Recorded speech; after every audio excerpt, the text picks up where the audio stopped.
हामीले लोकतन्त्र जनता बागमती प्रदेशका सबै जनताका लागि लोकतन्त्र ल्याएका हौँ, सिङ्गो नेपालका सबै जनताका लागि ल्याएका हौँ। सत्तामा रहेका दल र व्यक्ति मन्त्रीहरूका लागि मात्रै हामीले लोकतन्त्र ल्याएको होइन। सरकारले आफ्नो बजेटको जुन टोटल भोलम हुन्छ त्यो भोलम अन्तर अर्थविधमा राखिएको हुन्छ। त्यो अर्थविधमा राखिएकोलाई उहाँहरूले असन्तुलित भएको क्षेत्र र ठाउँहरूमा उहाँले बजेटलाई व्यवस्थित गर्ने। सदन नहुँदाखेरि समितिले आफ्नो कामलाई व्यवस्थित ढङ्गले अगाडि बढाउनु पर्ने, त्यो पनि अहिलेसम्म यी कामहरू पनि भएका छैनन्।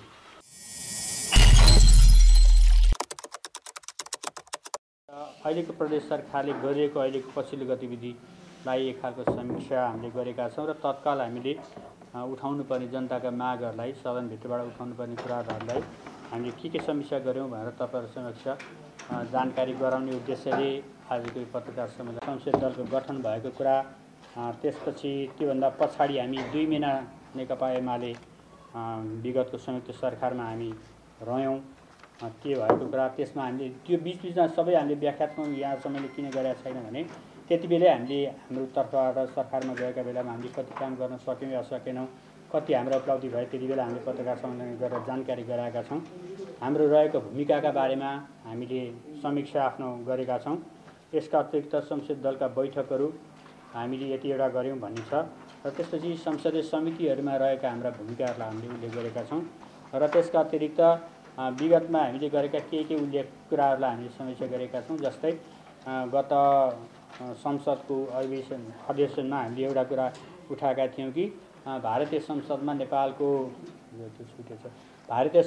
नेपालको लुम्बिनी लगायतका क्षेत्रलाई समेत पनि अङ्कित गरेर नवनिर्मित भारतीय संसदमा राखेको भवनको कुरालाई नेकपा एमालेको अगुवाईमा हामीले सङ्कल्प प्रस्ताव पारित गराएर संसदभित्रबाट पास गराउन हामीले गराएका थियौँ। त्यसका अतिरिक्त अहिले विशेष गरिकन हाम्रो ध्यान भनेको चाहिँ जनसरकारका विषयहरूसँग केन्द्रित छ। यसको पूर्ण पाठ हाम्रो आदरणीय नेताले अहिले तपाईँहरू समक्ष पढेर सुनाउनु हुनेछ। त्यसका अतिरिक्त विवादित चिट्ठा विधेयक, त्यो विषयमा हामीले पटक पटक पत्रकार सम्मेलन मार्फत संसदीय हाम्रा उसबाट विभिन्न सञ्चार माध्यमहरूमा पनि बोल्यौँ। विवादित चिट्ठा विधेयकलाई हामीले रोक्न सफल भएका छौँ। त्यो जनताको पक्षमा राम्रो काम भएको छ भन्ने हामीलाई लागेको छ। त्यो अहिले पनि रोकिएकै छ। त्यसका अतिरिक्त बिचमा हामीले 2 पटकसम्म हामीले हाम्रा संसदहरूका लागि मान्यहरूका लागि अनुशिक्षण कार्यक्रम, प्रशिक्षण कार्यक्रमहरू राखेका छौँ यो अवधिमा। र त्यसका अतिरिक्त अबको मुख्य ध्यान भनेर चाहिँ तपाईँहरू सबैले पटक पटक सोधिनु भएको छ संसदीय समितिहरू प्रभावित भइरहेको, विगतमा सरकारले प्रदेश सरकार समक्ष राखेका मागहरू हालसम्म पुरा नभइरहेको, यसका अतिरिक्त संसदीय भूमिकालाई कसरी प्रभावकारी बनाउने भन्ने कुरामा हिजोको बैठक हाम्रो बढी त्यसतर्फ हाम्रो छलफल केन्द्रित भयो। विगतमा सरकारलाई हामीले विगतमा सुझाव पनि दिएका थियौँ, संसदहरूलाई कसरी प्रभावकारी बनाउने, बजेट निर्माणमा, बजेट कार्यान्वयनमा, समग्र प्रदेशको विकास निर्माणमा र समग्र प्रदेशको उन्नतिमा प्रदेशका सदस्यहरूलाई कसरी जिम्मेवार बनाउने, प्रदेश सरकारलाई कसरी जिम्मेवार बनाउने र सिङ्गै संसदलाई कसरी जिम्मेवार बनाउने भन्ने कुरामा नै हाम्रो हिजोको बैठक केन्द्रित भयो। यसैका बारेमा थप आफ्ना धारणाहरूसहित आफ्ना कुरा राख्न आदरणीय दोस्रो कार्यकाल सङ्घीय लोकतान्त्रिक गणतन्त्र पछिको दोस्रो यो प्रदेश सरकारका गतिविधि, प्रदेश सरकारमा हाम्रो उपस्थिति र हाम्रो सिङ्गो बागमती प्रदेशको अवस्थाका बारेमा नेकपा एमाले एउटा जिम्मेवार पार्टी भएको हिसाबले आफ्नो यो वर्ष दिनको कामको समीक्षा हिजो सविस्तार मान्यजीहरू सबै बसेर हामीले समीक्षा गऱ्यौँ र यो वर्ष नेपाली जनताको रगत र पसिनाबाट सिर्जिएको यो सङ्घीय लोकतान्त्रिक गणतन्त्र यो पहिलो वर्ष त्यति सुखद रहेन र चाहे केन्द्रमा होस् चाहे प्रदेशमा होस् त्यति सुखमय रहेन। विभिन्न आरोह अवरोहका साथ हामी अगाडि बढिरहेका छौँ। अब केही महत्त्वपूर्ण काम पनि प्रदेशबाट भएका छन्, जस्तो मकवानपुर जिल्लामा प्रादेशिक युनिभर्सिटी स्थापना गर्ने कुराहरू भएको छ र केही प्रादेशिक अस्पतालहरूलाई व्यवस्थित गर्ने कुरा पनि भएको छ र हामीले सबैको प्रयत्नबाट सरकारलाई विभिन्न पटक घचघचाइसकेपछि केही कामहरू पनि भएका छन्।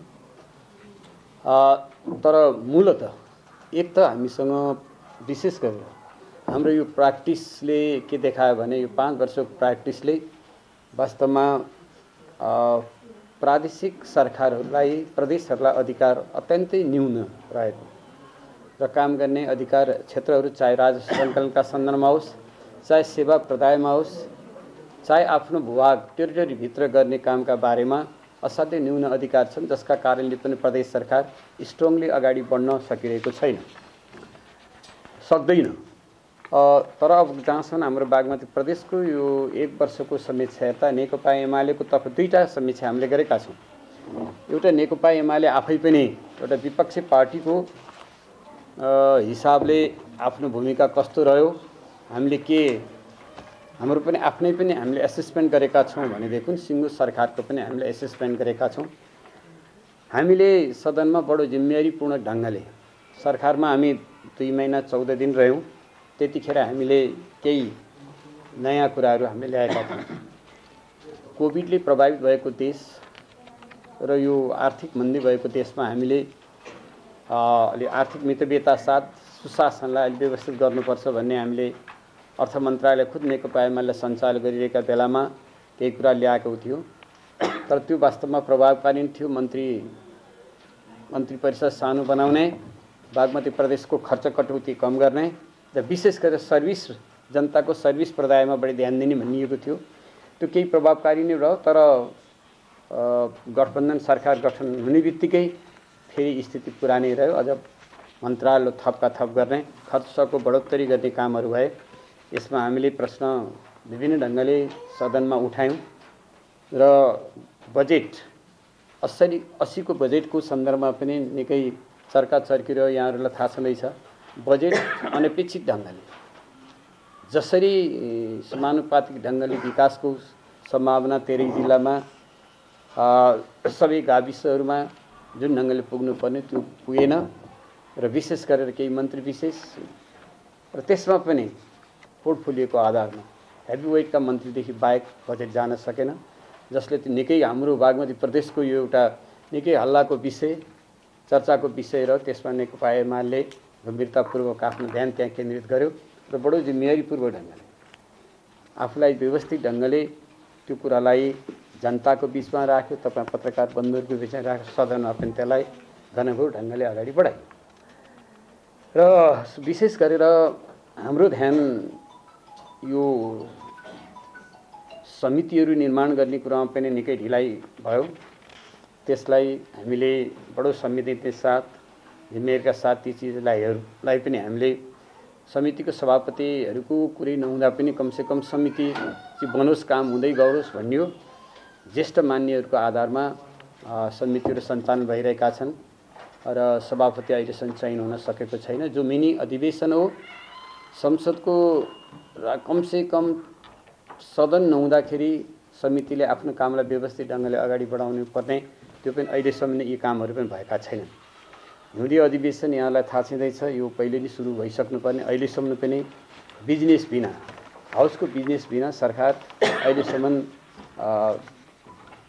हाउस चलाइरहेको छैन। यसमा पनि हाम्रो समीक्षा र समग्रमा हामीले सरकारको र हाम्रो आफ्नै नेकपा एमालेकै संसदीय दलकै पनि समीक्षा गऱ्यौँ र हामीले हाम्रो कामलाई विशेष गरेर मान्य सांसदज्यूहरूलाई अलिकति गम्भीरता रूपमा अलि परिपक्व ढङ्गले संसदमा आफ्ना कुरा जिम्मेवारी ढङ्गले राख्ने र त्यो खालको आफूलाई व्यवस्थित हुने र सँगसँगै सिङ्गो दल प्रदेशमा भएका जुनसुकै घटनाका बारेमा तत्परता लिने, तयारी लिने, सके आफैले गर्ने नसके सरकारलाई गजगचाउने काममा रहनुपर्छ भन्ने खालका हाम्रा समीक्षाहरू रहे र नियमित संसदीय दलका बैठकहरू भएका कुरा करिब 22-23 वटा संसदीय दल 1 वर्षभित्रमा भएको बैठक भएको कुराहरू भए र त्यसलाई नियमित गर्नुपर्ने, मान्यज्यूहरूलाई नियमित उपस्थित हुनेदेखि लिएर अन्य विभिन्न उठाउने सवालहरू जहाँ संसदमा उठाउनु पर्ने सवालमा पनि अलिक व्यवस्थित गर्नुपर्छ भन्ने कुरामा हामी अगाडि बढ्यौँ। यो हामी सिक्दै पनि छौँ र यसलाई अलि व्यवस्थित र परिमार्जित गर्दै संसदीय व्यवस्था अन्तर्गत रहेको सङ्घीय लोकतान्त्रिक गणतन्त्रलाई व्यवस्थित बनाउनुपर्छ, हामी जिम्मेवारी हुनुपर्छ भने नेकपाले अत्यन्त जिम्मेवारीका साथ अगाडि बढ्यो। केही कुराहरू अघि हाम्रो प्रमुख सचिवज्यूले मोटामोटी रूपमा केही भन्नुभयो। तर विशेष गरेर आज हामी पत्रकार बन्धुहरूसँग के कुराहरू राख्न चाहन्छौँ भने नेकपा एमाले अत्यन्त जिम्मेवार ढङ्गले पेश भइरहेको छ, तर केही गलत प्रचारहरू मिडिया मार्फत भइरहेका छन्। सरकार गलत ढङ्गले प्रेषित गरिरहेको छ। प्रतिपक्ष बजेटकै खालि लेनदेनमा मात्रै छ र सदन चल्न दिइरहेको छैन भन्ने खालका गलत प्रचार गरेका छन्। यो तपाईँ श्रद्धेय पत्रकारज्यूहरूसँग म के राख्न चाहन्छु भने कहिले पनि सदन प्रतिपक्षले रोकेको छैन। हामीले एकचोटि बजेटका सन्दर्भमा कुराकानी पक्षपातीपूर्ण रह्यो, यो बजेट यो अव्यवहारिक छ, यो सन्तुलित छैन भन्ने कुरामा हाम्रो विरोध रह्यो र सरकार आफै संसद चलाइरहेको छैन र संसद राम्रोसँग सुचारू गर्न ऊ तयार छैन, ऊ भागिरहेको छ भन्ने खालको कुराहरूको बिचमा म राख्न चाहन्छु। र नेकपा एमाले या प्रतिपक्षी दल बागमती प्रदेशमा बजेटका आधारमा, बजेट बाँडफाँडका आधारमा सदन रोक्ने र सदन चलाउने भन्ने चिजमा छैन भन्ने कुरा म यहाँ राख्न चाहन्छु। र विशेष अहिले म तपाईँहरूको बिचमा विशेष गरी 8-10वटा सवाल, जनताका ठाडो सरकारवाला सवालहरूलाई तपाईँहरू मार्फत प्रदेशवासीहरूको बिचमा पुर्याइदिनका लागि आग्रह गर्ने हिसाबले आज हामी पत्रकार सम्मेलनको आयोजना गरेका छौँ। प्रिय पत्रकार मित्रहरू, नेकपा एमाले बागमती प्रदेश संसदीय दलको बैठक यही पुस 3 गते सम्पन्न भएको छ।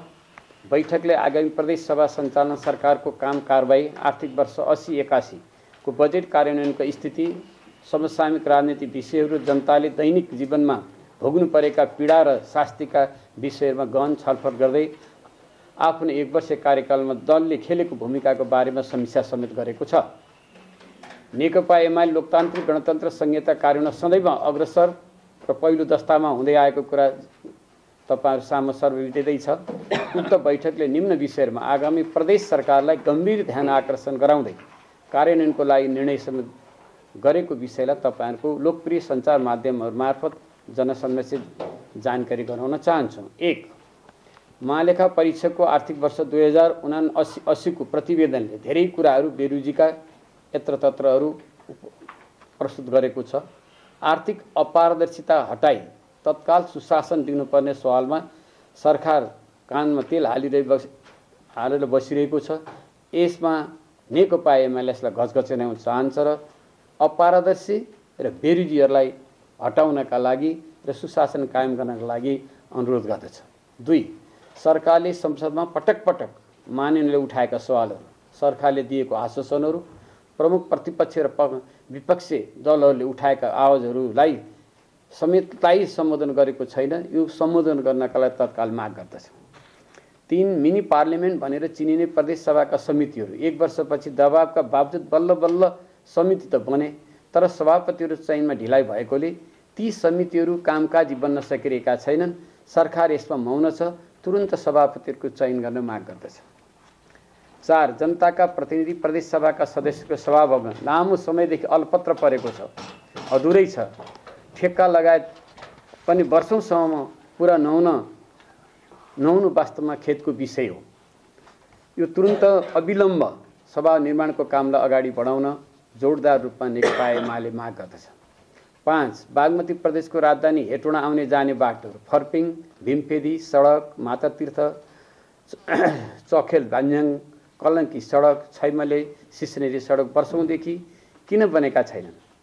प्रदेशले सधैँ रकम छुट्याइरहेको छ, तर बाटाहरू अपूर्ण छन्, जस्ताको तस्तै छन्। यसलाई तदारुकताका साथ सरकारले पहल कदमी लिएर ठेक्कापट्टा गरिएकोलाई कार्यान्वयन गराउने र चाँडोभन्दा चाँडो सम्पन्न गराई काठमाडौँ राजधानी हेटौँडालाई सहज बनाउनका लागि अनुरोध गर्दछ।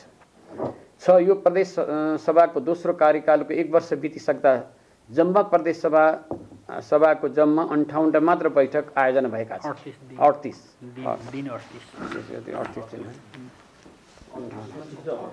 56 बैठक सभा सञ्चालन गर्न हाम्रो संसदीय दलले माग गरिसकेपछि अघिल्लो वर्ष अधिवेशन बल्ल बोलाउने काम भयो, तर अहिले पनि लामो समयदेखि हिउँदी अधिवेशन बोलाइएको छैन। सरकारले बैठकै नबोलाए पछि जनताको प्रतिनिधि प्रदेश सभा सदस्यहरूले जनताका आवाजहरू कहाँ गएर बोल्ने? सरकार संसदलाई किन छल्दैछ? सरकारले ल्याएको आर्थिक वर्ष 2080-81 को नीति तथा कार्यक्रममा संसदले अनुगमन गर्ने व्यवस्था कार्यविधि नबनाई लागू गर्ने कुराको कार्यान्वयन भएन।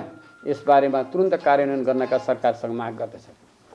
7. आर्थिक वर्ष 2080-81 को बजेट वक्तव्य बुँदा नम्बर 26 मा आगामी वर्ष प्रदेश सरकारले थप दरबन्दी र सङ्गठन सिर्जना गर्ने छैन भनी किटान गरिएको छ।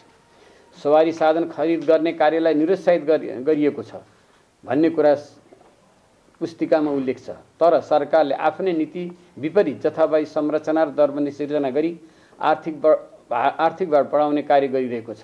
यातायात कार्यलाई ट्रायल सेन्टर बढाउने नाममा प्रदेशको आर्थिक भार बढ्ने गरी आर्थिक चलखेल हुन थालेको देखिन्छ। त्यस्तै स्वास्थ्य उपकरण मेसिनहरू प्रचलित मूल्यभन्दा धेरै रकम बढाएर करोडौँ आर्थिक चलखेल हुन लागेको सूचनाहरू बजारमा छ्याप्छ्याप्तै छन्। यस्ता अनेकौँ उदाहरण छन्। यस्ता कार्यहरू अविलम्ब बन्द गरी सत्य तथ्य बाहिर ल्याउन सरकारलाई प्रतिपक्षी दलको हिसाबले हामी खबरदारी गर्न चाहन्छौँ। 8. बागमती प्रदेशमा सरकार गठबन्धनको लागि मात्र हो कि जनताको लागि हो? सरकार आक्रमण नै छ। सरकार कहाँ छ? जनता सोधिरहेका छन्। बजेट जथाभावी सत्ता गठबन्धनकारी दल र तिनका कार्यकर्ता मात्र बाँडिरहेको छ। त्यो राष्ट्रिय ढुकुटीलाई यसो गर्न पाइन्छ? मिल्छ? सम्बन्धित क्षेत्रबाट निर्वाचित मानिसलाई समेत बजेट निर्माण र कार्यान्वयनमा व्यवस्था गरिरहेको छ। बजेट कहाँ कसरी खर्च हुँदैछ? प्रदेशको अधिकार क्षेत्र र गरिमा बढाउने भन्दा पनि सरकारका स्वेच्छाचारी क्रियाकलाप शैलीले सभाको गरिमा झन आलोच्य बनिरहेको छ। प्रशासनलाई प्रदेश सरकार मात्र ल्याउने, एकल अधिकारको कानुनहरू बनाउने, संयुक्त अधिकारहरू प्राप्तिका लागि पहल कदमी लिने, स्थानीय तहमा प्रमुख र प्रशासक अधिकारी पठाउने जस्ता कार्यहरू गर्नमा सरकार किन हिचकिचाइरहेको छ? हामी ध्यान आकर्षण गर्न चाहन्छौँ। 9. केन्द्रको सत्ता गठबन्धन काण्डमा हराएको छ। दिनौँ सयौँ सुन ओसार पसार हुने, एनसेल जस्ता अरबौँको भ्रष्टाचारका काण्ड मचाउने, मान्छे बेच्ने काण्डका नायकहरू छुटाउने, डन र तस्करलाई छुटाउने, दिनदिनै महँगी बढाउने जस्ता कार्यले सरकार बदनाम त छँदैछ। उसको कार्यशैलीले हजारौँ जनताको बलिदानबाट प्राप्त सङ्घीय लोकतान्त्रिक गणतान्त्रिक प्रणालीमा समेत प्रश्न खडा हुन थालेको छ। सरकार लुटतन्त्रमा मात्रै रमाउनु, जनताको समस्या सामना नहुनु, बेरोजगारी समस्या निरन्तर बढ्दै जानु, युवाहरू दिनदिनै हजारौँको सङ्ख्यामा देशबाट पलायन हुन अत्यन्त दुःखद विषय बनेको छ। नेकपा एमाले प्रमुख प्रतिपक्षी दल भएको हैसियतमा हामीले जनसरकारका विषयलाई सम्बोधन गर्न, संहितालाई संस्थागत गर्न र सुशासन कायम गराउन सरकारलाई बारम्बार ध्यान आकर्षण एवं दबाब दिइरहेका छौँ। तथापि हामीले उठाएका जनताका मागहरूलाई सरकारले व्यवस्था गरिएको छ। तसर्थ हालको सन्दर्भमा पनि तत्काल प्रदेश सभा बैठक बोलाई माथि उठाइएका समस्याहरूको समाधान गरियोस् भन्ने पत्रकार महोदय मार्फत यो हामी आम प्रदेशवासी जनतालाई जानकारी गराउँछौँ। धन्यवाद। सरकारले आफ्नो बजेटको जुन टोटल भोलम हुन्छ त्यो भोलम अन्तर अर्थविधमा राखिएको हुन्छ। त्यो अर्थविधमा राखिएकोलाई उहाँहरूले असन्तुलित भएको क्षेत्र र ठाउँहरूमा उहाँले बजेटलाई व्यवस्थित गर्छु भन्नुभएको थियो। त्योभन्दा त्यो भोलमभन्दा बाहिरको बजेट वितरण गर्न पाइँदैन। रेड बुकमा निकालिएको होइन। अब त्यसलाई चाहिँ उहाँले अर्थविविध भनेर त्यसै राखिन्छ। त्यस्ता अपर्झट कामहरू महत्त्वपूर्ण देशका विभिन्न घटना परिघटनामा खर्च गर्ने भनेर जगडाको रूपमा राखिन्छ। हो त्यो रकम मध्येबाट असन्तुलितलाई हामी सन्तुलित बनाउँछौँ भन्नुभएको छ। अहिलेसम्म बनाउनु भएको छैन। त्यही कुरा उहाँहरूले सन्तुलित बनाउँदाखेरि उहाँहरूले आफैले योजना ल्याउनुहुन्छ कि तपाईँले यो योजनाले चाहिँ बजेट हालेर त्यो क्षेत्रको लागि चाहिँ बजेट दिनुहोस् भन्ने त्यस्तो अन्डरस्ट्यान्डिङ हो कि के हो? त्यो जहाँ बजेट उहाँले एकदम खुम्च्याउनु भएको छ, जहाँ बजेट दिन उहाँले सङ्कीर्णता देखाउनु भएको छ, त्यहाँ बजेट त्यहाँ हाल्नुहोस् भन्ने हो हामीले। उहाँहरू जब ओपन भएर आउनुहुन्छ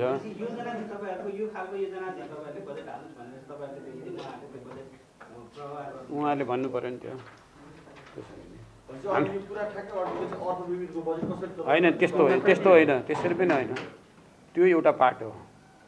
अब हिउँदै अधिवेशन भइराखेको छैन किन भयो? यो त बिजनेस होस् या नहोस्, बिजनेस सिर्जना गर्ने काम कसको? सरकारको हुन्छ। हाम्रो क्षेत्रमा विकास गरोस् भनेर माग गर्न मिल्ने कि नमिल्ने? हाम्रो मुख्य कुरो यही हो। हामीले लोकतन्त्र, जनता, बागमती प्रदेशका सबै जनताका लागि लोकतन्त्र ल्याएका हौँ। सिङ्गो नेपालका सबै जनताका लागि ल्याएका हौँ। सत्तामा रहेका दल र व्यक्ति मन्त्रीहरूका लागि मात्रै हामीले लोकतन्त्र ल्याएको होइन। त्यो भएको हुनाले गर्दा यही अनुसार बजेट वितरणमा, विकासको वितरणमा, न्यायको वितरणमा समान हैसियत सबैले पाउन्, जनताले पाउन् भन्ने हाम्रो माग हो। त्यो सरकारले गरेन। हाम्रो सबभन्दा मुख्य प्रश्न त्यसैमा हो। तपाईँले के कुरा भन्नु अरे?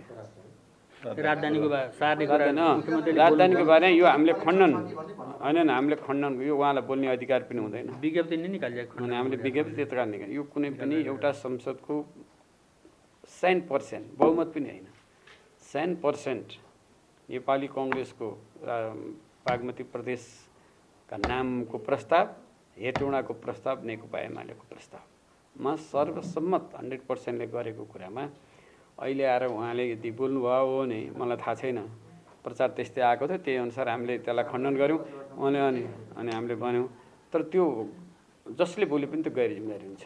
यदि त्यो फेर्नु छ भने फेरि संसदमा टेबल गर्नु पर्यो, अनि बहुमत प्रेजेन्ट के अरे त्यो 2/3 गर्नु पर्यो, त्यो गर्न पाइन्छ। तर यो अहिले नहुने उसमा चाहिँ सिजन सिजन भन्छन् नि, अहिले यहाँ एकातिर देश र जनताको समस्या, अहिले राजधानीको समस्या होइन, यो ल्याउनु पर्ने जरुरतको विषय होइन। उहाँले कसरी बोल्नुभयो, बोलेको हो भने उहाँको बेठिक हो।